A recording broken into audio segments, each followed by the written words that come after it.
नमस्कार दोस्तों। भारतीय राजनीति में इस समय एक ऐसा सवाल खड़ा हो रहा है जो 2029 की राजनीति की दिशा तय कर सकता है। क्या विपक्ष बिखर रहा है? क्या इंडिया गठबंधन केवल एक चुनावी प्रयोग था? क्या टीएमसी में बगावत, शिवसेना और एनसीपी की टूट, आरजेडी और एसपी की सीमित ताकत और कांग्रेस की चुनौतियां ये संकेत दे रही हैं कि नरेंद्र मोदी के सामने कोई मजबूत राष्ट्रीय चुनौती नहीं है? और सबसे बड़ा सवाल, क्या राहुल गांधी विपक्ष को एकजुट रख पाएंगे? नमस्कार दोस्तों, विमर्श के इस अंक में आपका स्वागत है। दोस्तों, आज हम भावनाओं से नहीं बल्कि राजनीतिक तथ्यों और जमीनी हकीकत के आधार पर इस पूरे समीकरण को समझेंगे। सबसे पहले एक सवाल, इंडिया गठबंधन आखिर बना क्यों था? क्या यह कोई वैचारिक गठबंधन था? क्या यह कोई नया राजनीतिक आंदोलन था या फिर भाजपा और नरेंद्र मोदी को रोकने की एक रणनीति थी? सच्चाई यह है कि इंडिया गठबंधन का जन्म राजनीतिक मजबूरी से हुआ था। 2014 और 2029 के चुनाव ने विपक्ष को एक कड़वा सच दिखा दिया। भाजपा को हराने के लिए केवल वोट होना काफी नहीं है, वोट का एकजुट होना भी जरूरी है। कई राज्यों में विपक्षी दलों के वोट मिलाकर भाजपा से ज्यादा थे, लेकिन विपक्ष अलग अलग लड़ रहा था और भाजपा सीटें जीत रही थी। यहीं से विपक्ष को लगा कि अगर भाजपा को चुनौती देनी है तो साथ आना पड़ेगा। यानी इंडिया गठबंधन पहले राजनीतिक मजबूरी था और बाद में चुनावी रणनीति बना।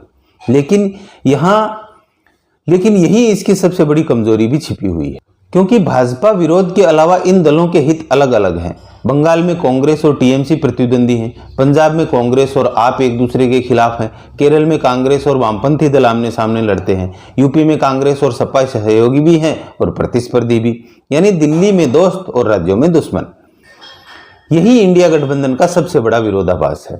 अब महाराष्ट्र को देखिए, शिवसेना टूटी, फिर एनसीपी टूटी, दो ऐसी पार्टियां जो कभी महाराष्ट्र की राजनीति की धुरी मानी जाती थी।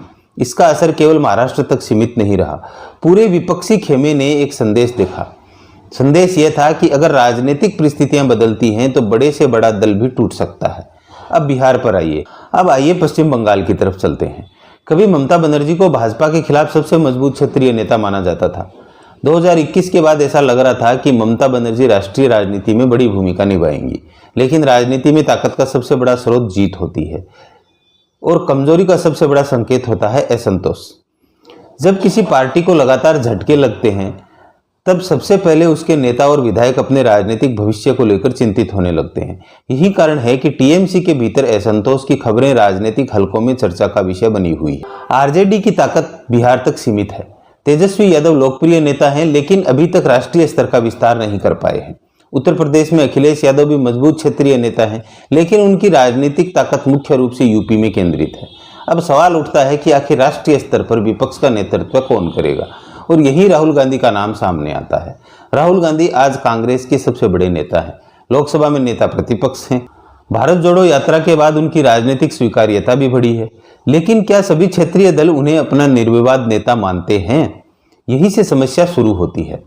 ममता बनर्जी का अपना राजनीतिक कद है, अखिलेश यादव का अपना आधार है, तेजस्वी यादव की अपनी महत्वाकांक्षाएं हैं, डीएमके का अपना प्रभाव क्षेत्र है। यानी विपक्ष के भीतर भी नेतृत्व का सवाल पूरी तरह हल नहीं हुआ है, और यही भाजपा की सबसे बड़ी ताकत बन जाता है, क्योंकि भाजपा के पास एक स्पष्ट चेहरा है, नरेंद्र मोदी। एनडीए में नेतृत्व को लेकर कोई भ्रम नहीं है, लेकिन विपक्ष में यह स्पष्ट दिखाई देता है। अब एक महत्वपूर्ण सवाल, क्या राहुल गांधी कमजोर नेता है? देखिए, यह राजनीतिक राय का विषय हो सकता है, लेकिन तथ्य यह है कि राहुल गांधी आज विपक्ष के सबसे बड़े राष्ट्रीय चेहरे हैं। साथ ही यह भी तथ्य है कि वे अभी तक नरेंद्र मोदी जैसी चुनावी सफलता हासिल नहीं कर पाए हैं। यानी उनकी राष्ट्रीय पहचान बहुत बड़ी है, लेकिन चुनावी रिकॉर्ड अभी भी बहस का विषय बना हुआ है। अब मान लीजिए कि टीएमसी और कमजोर होती है, शिवसेना उद्धव गुट और सिकुड़ता है, एनसीपी का शरद पवार गुट कमजोर होता है, क्षेत्रीय दल एनडीए की ओर झुकने लगते हैं, तो इसका सबसे बड़ा नुकसान किसे होगा? कांग्रेस को। और कांग्रेस कमजोर होगी तो सबसे ज्यादा दबाव राहुल गांधी पर आएगा, क्योंकि विपक्षी राजनीति का केंद्र कांग्रेस ही है। अब एक महत्वपूर्ण सवाल, क्या टीएमसी, शिवसेना और एनसीपी की टूट का असर कांग्रेस पर भी पड़ सकता है? सीधे तौर पर नहीं, लेकिन राजनीतिक संदेश जरूर जाएगा। राजनीति में जब नेता देखते हैं कि दूसरी पार्टियों के विधायक और सांसद अपना भविष्य सुरक्षित करने के लिए पाला बदल रहे हैं, तो कई लोग अपनी संभावनाओं का आकलन शुरू कर देते हैं। अगर विपक्ष लगातार कमजोर होता गया तो कांग्रेस के कुछ नेताओं में भी भविष्य को लेकर असुरक्षा बढ़ सकती है। हालांकि कांग्रेस की स्थिति टीएमसी या शिवसेना जैसी नहीं है।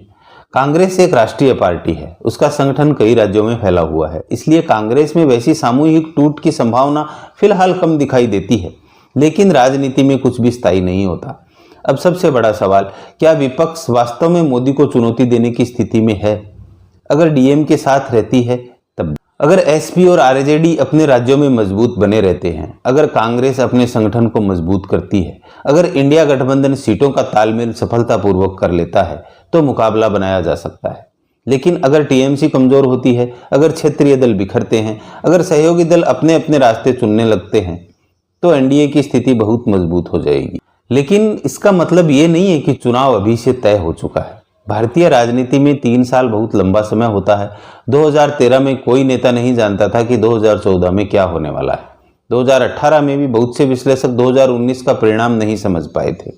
इसलिए 2029 का फैसला आज नहीं होगा, उसका फैसला 2027 और 28 की राजनीतिक घटनाएं करेंगी।